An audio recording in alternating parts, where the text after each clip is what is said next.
Okay, we are going to talk about LBJ Part 3, which is the Vietnam War. And the thing I want to emphasize to you is the Vietnam War finished well after Lyndon Johnson left office. Actually, Richard Nixon was president during the end of the Vietnam War, and even went into Ford a little bit, okay, by the end.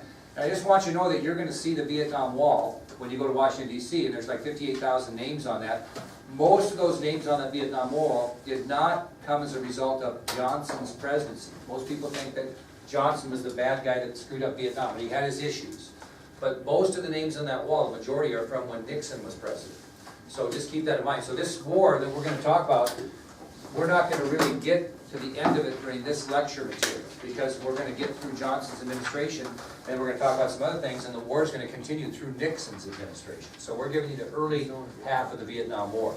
Now another thing, if you studied U.S. history before, like World War II, you know about the Battle of the Bulge and the Battle of Iwo Jima and that type of thing. Vietnam was much different because there wasn't any real specific battles. They did name them, but it was a different type of warfare than we were used to.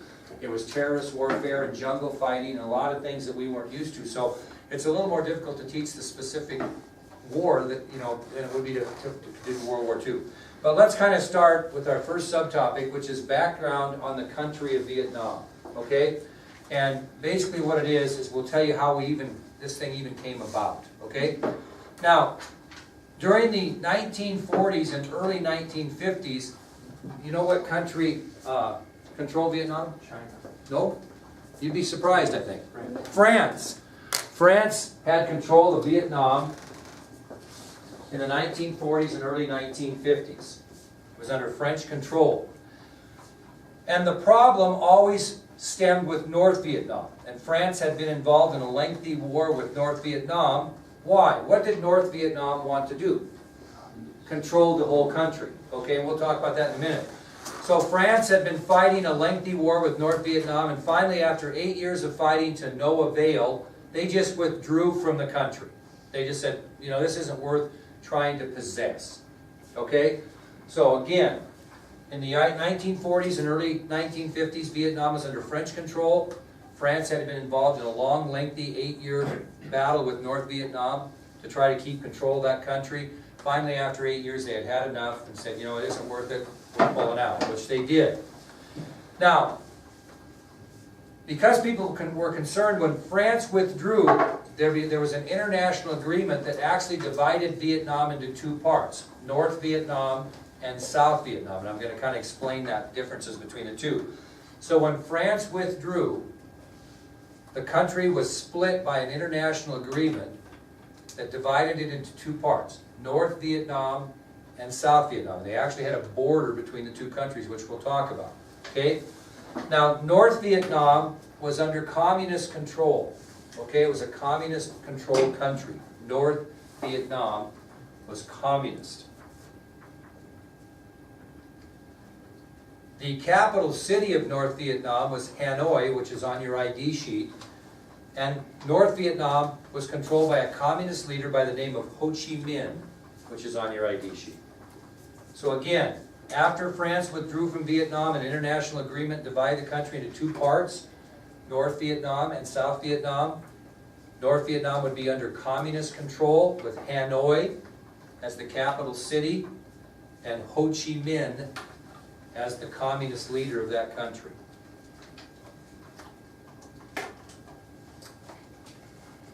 South Vietnam would be under democratic control. In other words, it would be non-communist, if that's better in your notes. It would be under democratic control, or non-communist. The capital city of South Vietnam was Saigon. And the democratic leader of South Vietnam was Ngo Dinh Diem. Now, although it's spelled with a D, it's pronounced Diem. So again, South Vietnam was under democratic control. Saigon was the capital city, and Ngo Dinh Diem was the democratic leader, even though it's pronounced Diem, or looks Diem. So again, just so give you a little time here. France withdrew, an international agreement divided the country into two parts, North Vietnam under communist control. Hanoi was the capital city, Ho Chi Minh was the communist leader. South Vietnam was under democratic control. Saigon was the capital city, and Ngo Dinh Diem was the democratic leader of South Vietnam. Well, rumors continued to swirl that North Vietnam was interested in uniting the two countries into one. The problem was, what did they want the rule to be? Communism. And there are non-communist countries that, including the United States, that did not want to see that happen. Okay? So the rumor going around is that North Vietnam wanted to combine the two countries into one, which was fine. The only problem was they wanted to do it under communist control. And a lot of non-communist countries, especially the United States of America, did not want to see that happen. So who did the United States back in this little issue? South Vietnam. Who was the president during this backing? Oh no, not yet. Wait, what? Eisenhower. So President Eisenhower is in control when this whole thing comes about, because it's the early 1950s, so it'll be Eisenhower's issue. And so during this split up and the dividing, and when the rumors started circulating that North Vietnam was going to try to combine the two countries into communism, Eisenhower got involved. And he ensured everyone that that would not happen. He would ensure that South Vietnam would be free of communism. Okay, and he had to sell this to the American people, which was not difficult, but how he sold it is he warned Americans about the danger of the domino effect, which is in your ID sheet. He warned Americans about the danger of the domino effect in Southeast Asia. Okay, what did he mean by domino effect? If one country falls to communism, that's just going to make another country fall, which is going to make another country fall like a stack of dominoes. Okay? Now, what was the big country in Southeast Asia that had already fallen to communism? China. And they did not want to see all the other countries in Southeast Asia fall to China, or excuse me, fall to communism, so Eisenhower warned Americans we can't let this happen because of the domino effect. If we let one foreign country fall, they're all going to fall. We already let China fall. Now if we let Vietnam fall, we're just going to have a domino effect of communism in Southeast Asia. We don't want that. Okay? So if you were Eisenhower, what would you send to South Vietnam to help ensure that didn't happen initially? What? Yeah, military aid is good. Yeah, military aid. Arms, part of that, but arms or military aid. What else might you send? Besides arms. Well, we're going to give them that, but what would you maybe, so I'm worried about you knowing how to gut out a deer. Are you a deer gutter outer? Okay, I didn't think so. But anyway, so what I'm going to do to make sure that you can gut out a deer is I'm going to send you a knife and a brisket cutter and all that kind of things and a pair of gloves to pull the guts out. And I'm going to send that to you. Would that do you any good if I just sent you that? You need an advisor to help you gut that deer out because you don't know how to do it. So he sent 800 military advisors. So the first commitment we had to South Vietnam during the Eisenhower administration, as Michael said, is we sent military aid and 800 military advisors. No troops, advisors. Okay? To help the South Vietnamese figure out how they were going to keep themselves from falling to communism. Okay? Now, when Diem took over as ruler of South Vietnam, he was a pretty decent fellow. But as he became more entrenched as that leader, he became really a dictator, and he controlled any opposition he had through terror and imprisonment. Even though he was a democratic philosophy, he was a democratic dictator. If anybody opposed him, he basically terrorized them or imprisoned them. So it's kind of a communist philosophy, but not communism. You see what I mean? Basically, that would be like if in our country, if you spoke out against the president, they would either beat the hell out of you or they'd put you in jail. And you have freedom of speech. You know what I'm saying? But so that's what Diem was doing. He was becoming a very cruel dictator, even in a democratic government, and he was controlling anyone that opposed him through terror and imprisonment. Okay? So, when that type of thing happens, what's going to happen within your government? if you have a person at the top that's just being outrageous? What? You're on fire. A military coup was always rumored. It was always rumored that the South Vietnamese military were going to overthrow Diem because of his actions and try to run the country more civil. That was the rumor. And that basically happened several times during the Eisenhower administration. They had tried a few coups against Diem, never really worked. Because do you think Eisenhower became a part of that? Do you think he didn't really get into the coup part? He supported him, sent a military and advisors, but the coups were done by the South Vietnamese military on their own, and they were unsuccessful during the Eisenhower administration. Which will then take us to the next subtopic, which is President Kennedy and the issue of Vietnam. So who's going to inherit Vietnam in 1960? January 61? John Kennedy. Okay? So let's talk about that next. So we're giving the background. President Kennedy and the issue of Vietnam.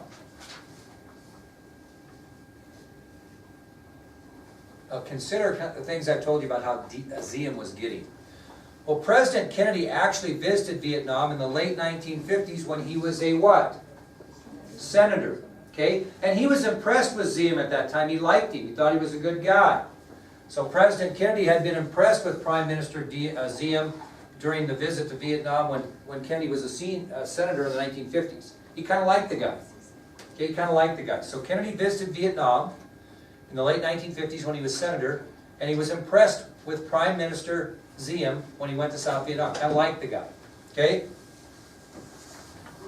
Well, by the time Kennedy was elected president, Diem was no longer seen in the same light in Kennedy's eyes. He was paying attention to some of this stuff he was doing and how he was becoming a cruel dictator. He was impressing people, you know, and terrorizing people who didn't believe in his philosophy. So Kennedy changed his tune a little bit.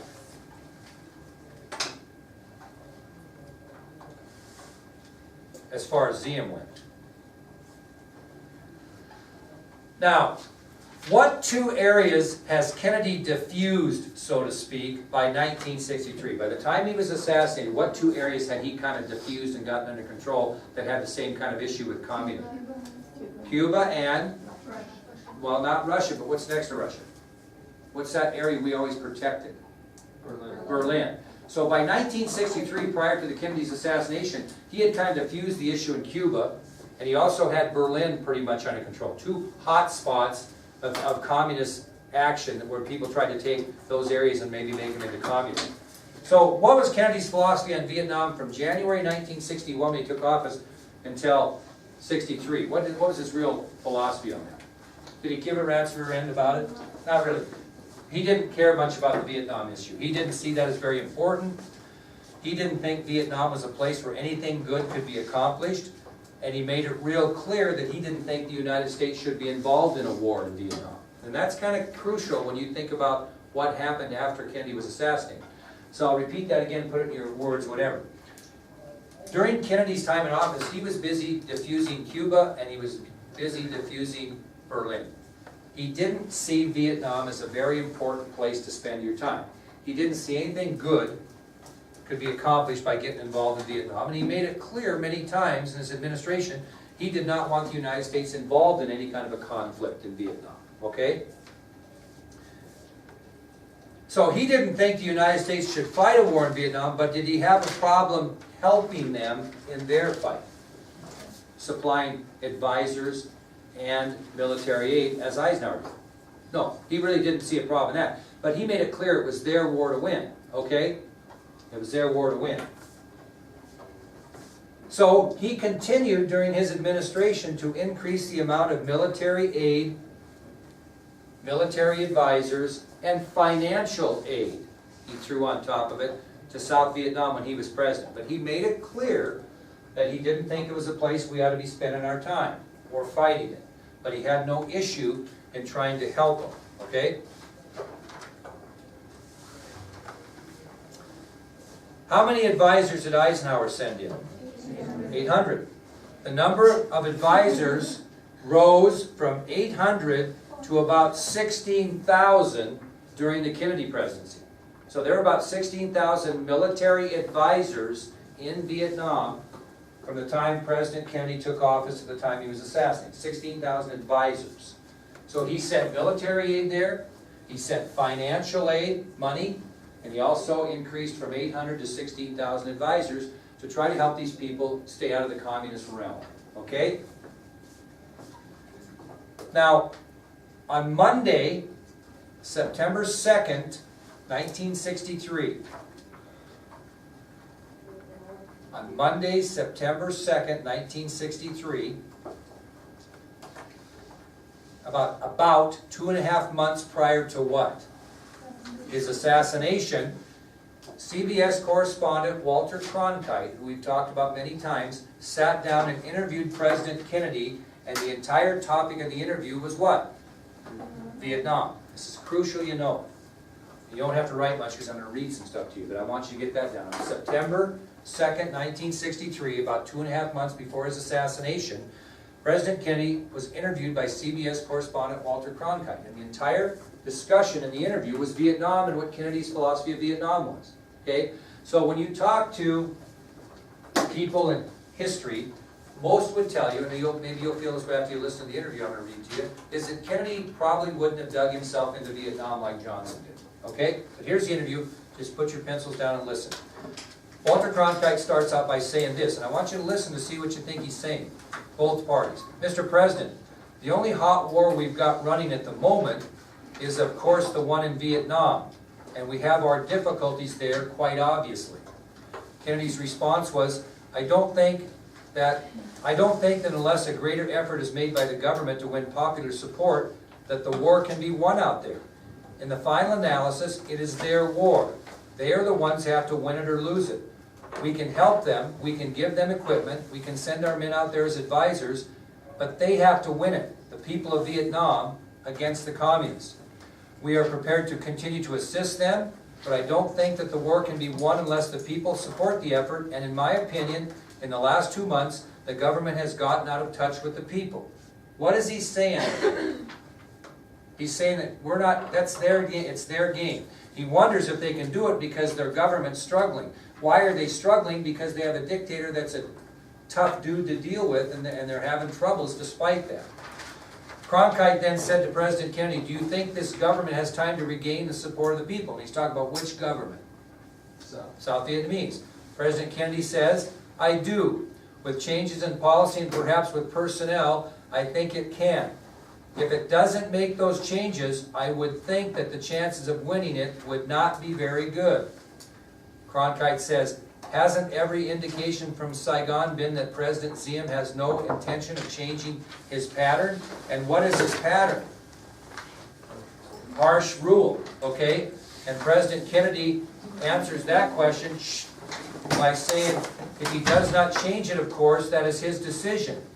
He has been there 10 years, and as I say, he has carried this burden when he has counted out on a number of occasions. Our judgment is that he can't be successful on this basis. We hope that he comes to see that, but in the final analysis, it is the people and government itself who have to win or lose this struggle. All we can do is help, and we are making it very clear. But I don't agree with those who say we should withdraw. That would be a great mistake. I know people don't like Americans to be engaged in this kind of an effort. 47 Americans have been killed in combat with the enemy, but this is a very important struggle, even though it is far away. How did we lose 47 people in the struggle, in combat? Casualties of war, but not soldiers. They're the advisors that have been killed in areas of conflict. We took all this, made this effort to defend Europe. Now Europe is quite secure. What's he talking about? World War II. We also have to participate, we may not like it, in the defense of Asia. So when you listen to that, 2.5 months before his assassination, do you see him embellishing us in a big conflict and sending troops to Vietnam? I don't either. And historians will tell you that the Vietnam conflict changed with his assassination. And we'll talk about that as we get into Lyndon Johnson. Okay, let's go to our next subtopic then, which is the fall of Prime Minister Diem. The fall of Prime Minister Diem. Aaron, we are signing a bat here for Leo Frazier, long story, so if you sign your name on the handle there, that would be awesome. Okay. The fall of Prime Minister Diem. Well, when President Kennedy took office in the early 1960s, the word was becoming more evident that the people of South Vietnam were growing tired of Diem's leadership. Like I mentioned before, he was a harsh, cruel leader. He used terror and jail time or imprisonment to deal with people that opposed him. They even now saw him as corrupt, okay, that he was making money by doing corrupt things. So by August of 1963, they had had enough of this guy, and they really needed to do another coup. But how have their coups worked so far? Not very good. So in August of 1963, an American-backed coup was planned by the South Vietnamese military. Okay? By August of 1963, an American-backed coup, backed, like I'm going to back you up, backed coup. An American-backed coup was planned by the South Vietnamese military. In other words, we knew about it, and we had their support. They had our support, excuse me. Now, anybody want to guess who President Kennedy's ambassador in South Vietnam was? Somebody that he defeated twice in elections prior in his way to the presidency. Not Adlai Stevenson. He didn't defeat Adlai Stevenson twice. No, that was Adlai Stevenson's two-time loser. But remember, he defeated a guy for the Senate race? Henry Cabot Lodge Jr.